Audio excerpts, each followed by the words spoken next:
39 ವರ್ಷದ ಮಮತಾ ಜಯದೇವ ಆಸ್ಪತ್ರೆಯಲ್ಲಿ staff nurse ಆಗಿದ್ರು. ಕುಮಾರಸ್ವಾಮಿ ಲೇಔಟ್ನ ಉಮರ್ಬಾಗ್ ಲೇಔಟ್ನಲ್ಲಿ ಸ್ನೇಹಿತೆ ಶ್ರುತಿಯೊಂದಿಗೆ ಮನೆ ಮಾಡ್ಕೊಂಡು ವಾಸ ಇದ್ರು. ಶ್ರುತಿ ಮದುವೆ ಆಗಿದ್ರೆ ಮಮತಾ 39 ವರ್ಷ ಆದ್ರೂ ಕೂಡ ಮದುವೆ ಆಗದೆ ಒಂಟಿಯಾಗಿ ಜೀವನವನ್ನ ಸಾಗಿಸ್ತಾ ಇದ್ರು. ಶ್ರುತಿ ಮನೆಗೆ ಹೋದಂತಹ ಸಂದರ್ಭದಲ್ಲಿ 24ನೇ ತಾರೀಕು ಮಮತಾ ಒಬ್ಬಳೇ ರೂಮ್ ನಲ್ಲಿ ಉಳ್ಕೊಳ್ತಾರೆ. ಈ ಸಂದರ್ಭದಲ್ಲಿ ಬಂದಂತ ಅಪರಿಚಿತ ವ್ಯಕ್ತಿ, ಅಂದ್ರೆ ಸದ್ಯಕ್ಕೆ ಅಪರಿಚಿತ ಅಂತ ಹೇಳೋದಕ್ಕೆ ಆಗೋದಿಲ್ಲ, ಯಾರು ಪರಿಚಿತರೇ ಈ ರೀತಿ ಕೃತ್ಯ ಮಾಡಿರಬಹುದು ಅನ್ನುವಂತಹ ಶಂಕೆ ಸದ್ಯಕ್ಕೆ ಪೊಲೀಸರು ವ್ಯಕ್ತವನ್ನ ಪಡಿಸ್ತಾ ಇರುವಂತದ್ದು.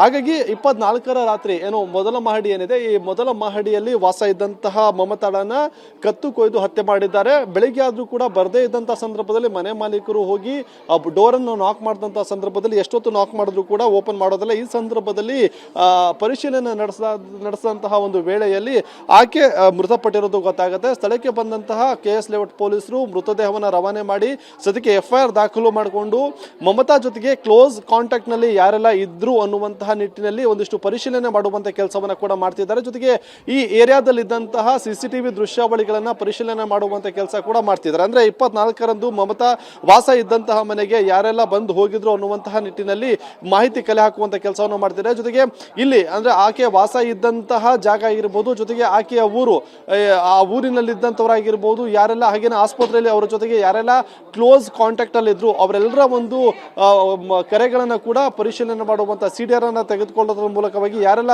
ನಿರಂತರವಾಗಿ ಸಂಪರ್ಕದಲ್ಲಿದ್ರು, ಅದರಲ್ಲೂ ಕೂಡ 24ನೇ ತಾರೀಕು ಯಾರೆಲ್ಲ ಅವರು ಆಕೆಯ ಜೊತೆಗೆ ಸಂಪರ್ಕದಲ್ಲಿ ಇದ್ರು ಅನ್ನುವಂಥ ನಿಟ್ಟಿನಲ್ಲಿ ಒಂದಿತ್ತು ಮಾಹಿತಿಯನ್ನು ಕಲೆ ಹಾಕುವಂತ ಕೆಲಸವನ್ನ ಮಾಡ್ತಿರುವಂತದ್ದು. ಹಾಗಾಗಿ ಪೊಲೀಸರು ಆರೋಪಿ ಯಾರು ಅನ್ನುವಂಥ ನಿಟ್ಟಿನಲ್ಲಿ ಪತ್ತೆ ಮಾಡೋದಕ್ಕೂ ಕೂಡ ಈಗ ಎಲ್ಲಾ ರೀತಿಯಾದಂತಹ ಒಂದು ಆಂಗಲ್ ಅಲ್ಲೂ ಕೂಡ ಇನ್ವೆಸ್ಟಿಗೇಷನ್. ಸರ್ ನಮ್ಗೆ ಗೊತ್ತಿಲ್ಲ, ಬಂದು 3 ತಿಂಗಳಾಗಿತ್ತು ಅವರು. ನಮಗೆ ನಿನ್ನೆ ಇಲ್ಲಿ ಪೊಲೀಸ್ ಎಲ್ಲ ಬಂದಾಗ ನಾವು ಅವಾಗ ಹುಡುಗಿ ಮರ್ಡರ್ ಆಗೋಗಿತ್ತು. ಆ ಮರ್ಡರ್ ಆದಮೇಲೆ ಪೊಲೀಸ್ ಎಲ್ಲ ಬಂದು ಎಲ್ಲ ಇದು ಮಾಡಿದ್ರು. ಒಂದೇ ಹುಡುಗಿ ಇದ್ದಿತ್ತು. ಎಷ್ಟೊತ್ತಿಲ್ಲ ಏನಾಯ್ತು ಅಂತ ಗೊತ್ತಿಲ್ಲ. ನಮ್ಗೆ 10:30 11 ಗಂಟೆ ಗೊತ್ತಾಯ್ತು. ಇಲ್ಲ, ಆ ಹುಡುಗಿ ಬಗ್ಗೆ ನಮ್ಗೇನು ಪರಿಚಯ ಇಲ್ಲ ಸರ್. ಆ ಹುಡುಗಿ ಇದು ಜಯದೇವ ಹಾಸ್ಪಿಟಲ್ ನರ್ಸಿಂಗ್ ಕೆಲಸ ಅಂತ. ಹುಡುಗಿ ಬಂದು ಇದು ಚಿತ್ರದುರ್ಗ ಅಂತ.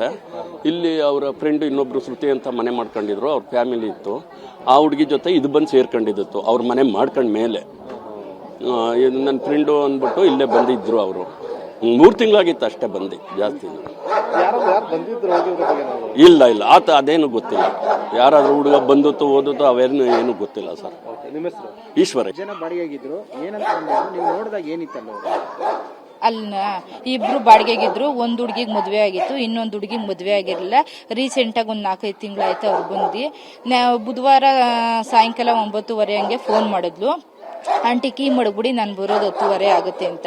ನಾನು ಅಲ್ಲಿ ಮನೆ ತವ ಹಂಗೂ ನೀನೇ ಬಾರಮ್ಮ ಕೊಡ್ತೀನಿ ಕೀ ಅಂದೆ. ಇಲ್ಲ ಆಂಟಿ ನಾನು ಬರೋದು 10:30 ಆಗುತ್ತೆ, ನೀವು ಮನ್ಬಿಟ್ಟಿರ್ತೀರಾ, ಕೀ ಮಡಗ್ಬಿಡಿ ಅಂತ ಅಂದು ನಾನು ಕಟ್ಟೆ ಮೇಲೆ ಅದ ಸಿಂಕಿನ ಮೇಲೆ ಇಟ್ಟೆ ಕೀನ.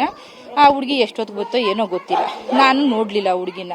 ಆಮೇಲೆ ಈ ಶ್ರುತಿ ಅನ್ನೋ ಹುಡುಗಿ ಫೋನ್ ಮಾಡ್ತು, ಆಂಟಿ ಕೀ ಮಡ್ಗವಳ, ನಾನು ಒಬ್ಳೆ ಬಂದ್ರೆ ಅಲ್ಲಿ ಜಯದೇವಗೆ ಹೋಗಕ್ಕಾಗಲ್ಲ, ಬೇರೆ ಈಚೆ ಕುತ್ಕೋಬೇಕಾಗುತ್ತೆ, ನೋಡಿ ಆಂಟಿ ಅಂದ್ಲು. ಸರಿ, ನಾನು ಫೋನು ಮನೇಲಿ ಮುಡ್ಬಿಟ್ಟು ಹೋಗಿ ನಾನು ನೋಡೋ ಅಷ್ಟರಲ್ಲಿ ಹಂಗೂ ಮಮತಾ ಅಂದೆ.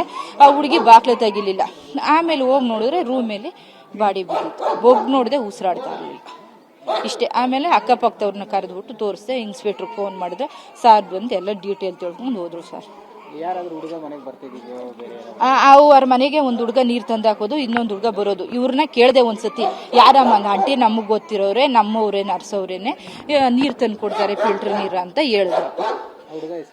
ನನ್ಗೆ ಅದೆಲ್ಲ ಗೊತ್ತಿಲ್ಲಪ್ಪ ಆಂಟಿ, ನಮ್ದು ಯಾವಾರ ಅಂದ್ರು. ಸರಿ ಆಗ್ಲಾಗ್ಲ ಬಾಡಿಗೆ ಅವ್ರನ್ನ ಏನು ವಿಚಾರಿಸಕ್ಕಾಗುತ್ತೆ ಅಂದ್ಬಿಟ್ಟು ಸುಮ್ಮನೆ ಅದೇಳ. ಗೌರಮ್ಮ.